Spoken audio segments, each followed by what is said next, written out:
Hi, this is Matt with AppliancePartsPros.com. Today we'll be showing you how to repair your appliance. Remember, anytime you work on an appliance, make sure it's unplugged or the circuit breakers are off so there's no chance of electrocution.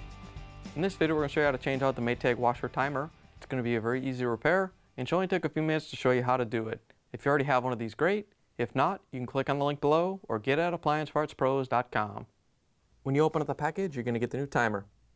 The timer controls the cycles of the washing machine. The main reason you'll be changing it out is if one or more of the contacts have failed and some of the functions aren't working, or the motor has failed and the timer's not advancing at all. To change the timer, the first thing we have to do is take off the timer dial and knob. We're going to use a flathead screwdriver. To get the cover off, we're just going to carefully get behind it with the screwdriver and pop it off. Once you have it off, there's a little clip behind the timer knob. You can use the flathead screwdriver to help pop it off. Once you have it off, you can pull the knob off. There's a spring behind it, so don't lose the clip or the spring. And then you can pull the dial off.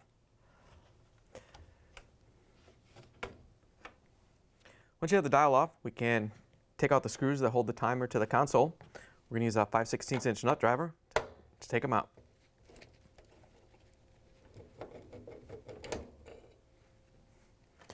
Once you have the screws out, we can open up the console. We're going to use a Phillips screwdriver to remove the screws that hold the console together. We only have to remove the inner ones. You can leave the outer ones in place. Those hold the end cap on. We're not going to take those off.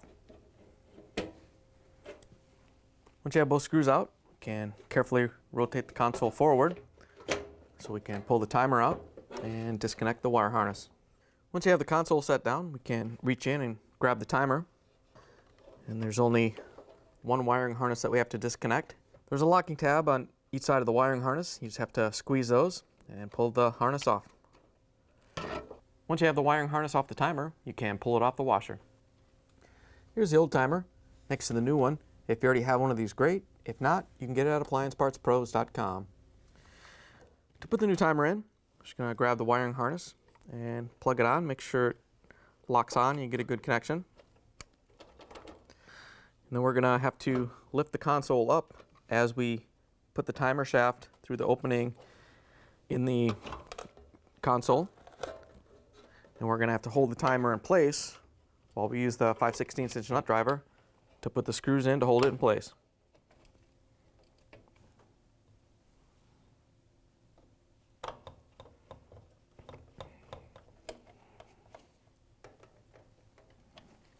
Once you have the screws tightened down, we have to lift the control panel back up onto the console. Just going to lift it up, line up the tabs, and you can rotate it up. Once you have it in place, we can use the Phillips screwdriver to put the screws in.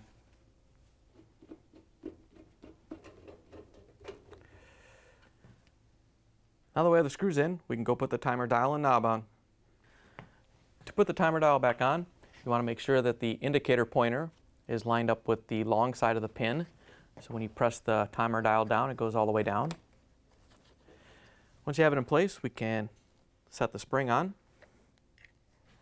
And if you have to, you can hold it there. And then grab the knob, put it down over it, push it down into place and hold it. To put the clip back on, we're going to grab it with a small needle nose pliers and push it down into the recess here and get it onto the end of the timer shaft. Once you have it in place, you can let go of the timer knob, and then we can put the cover back on. To put the cover back on, there's 4 little tabs right here that you have to line up with the openings in the knob. Once you have it lined up, you can just push it into place. Now that we have the washer put back together, you can plug it back in and take it for a spin. Thanks for joining us for another successful repair brought to you by AppliancePartsPros.com. Check out our other repair videos on our site, Facebook, and YouTube.